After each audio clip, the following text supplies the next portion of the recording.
Hello and welcome to the Learning Design series, a series of videos to help you understand how learning can be designed better to meet its outcomes. This is the first video wherein we will explore how do people remember, recall and forget all the information around them. You could be a trainer who wants to build better training programs, or you can be a learner who wants to remember things better. This video is just the beginning of an adventure we call learning. My name, folks, is Prasa Saxena, and with that, let's begin. So how do people remember and forget? In this video, we will explore what happens to all the information that we receive. There's lots of information around you all the time, millions of it, but you don't always remember all of it, do you? So what happens then? Probably you will say that we remember some of it and we forget some of it. What decides what you remember and what you forget? Lastly, and this is for all the L&D professionals out there, how can we design learning for maximum retention and recall?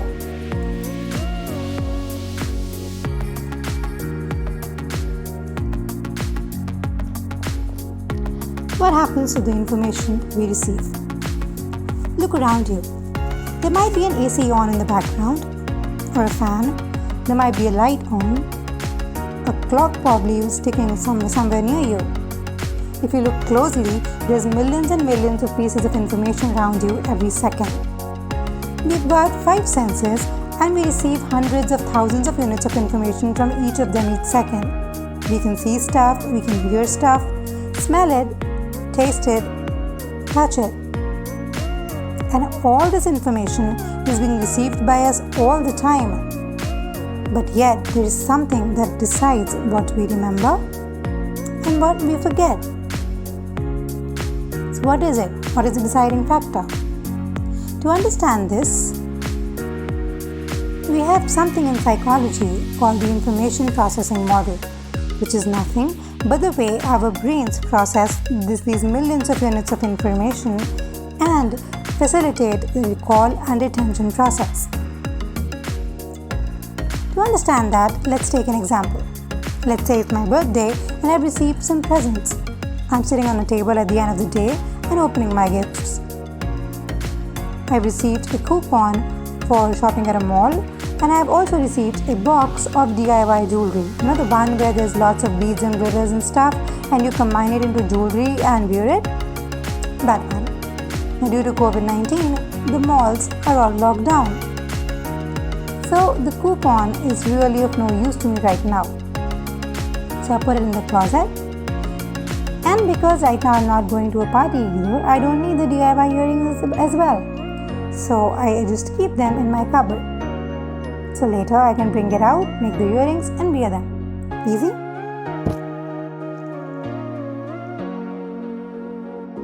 Now let's say it's some days later. I want to go to a party and I don't have a blue pair of earrings. So I just bring this one out.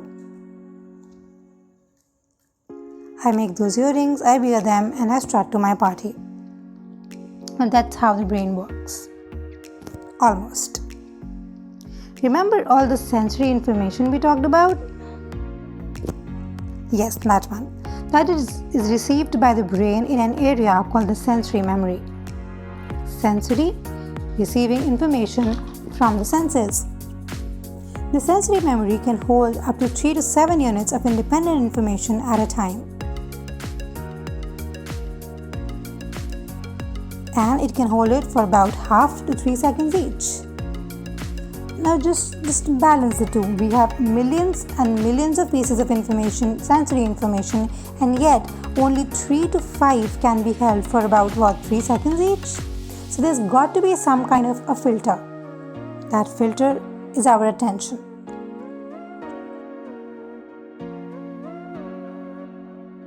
Things that we do not pay attention to get forgotten, and things that we do pay attention to are transferred to the next stage of this model called the working memory or the short-term memory as we have it.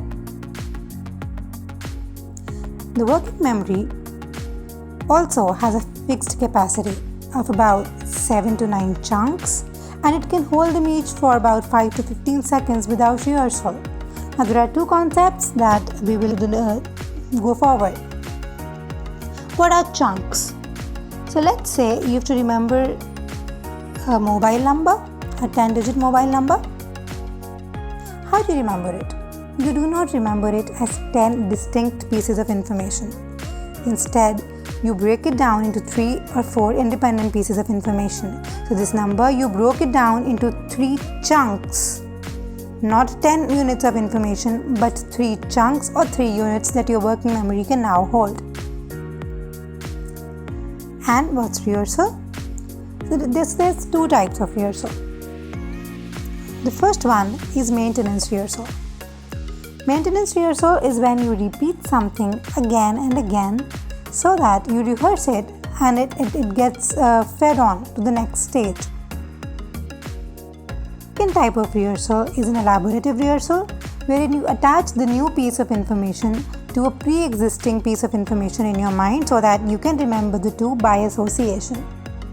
Now, when we perform either of the two rehearsals, the information gets transferred to the long-term memory or the permanent memory as we have it.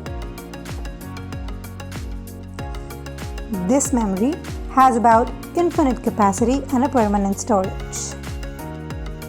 Cool, but it has a small problem. Now, remember the closet example?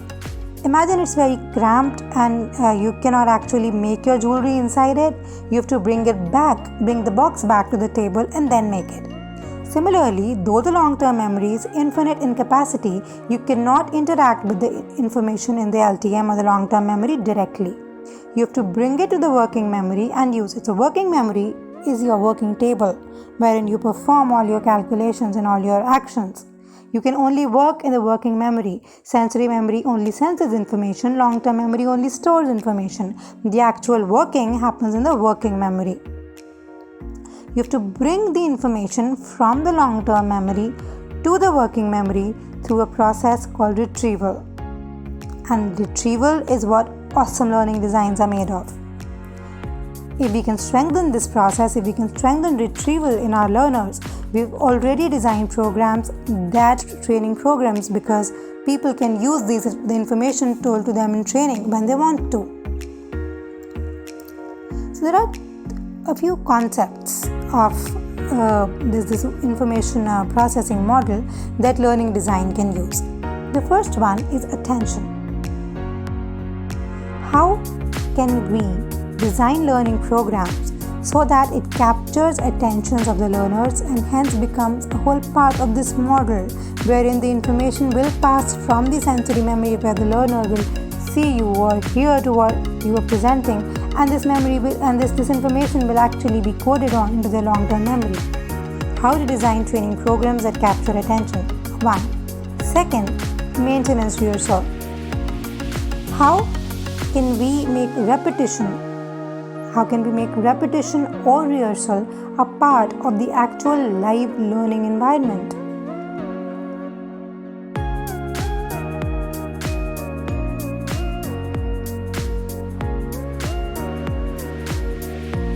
How can we make learners attach the new piece of information that we provide to them to already existing pieces of information so that they can pull this out when they want to and use it? In the next video, we'll be learning about instructional design strategies to do all this. Till then, stay tuned. Happy learning.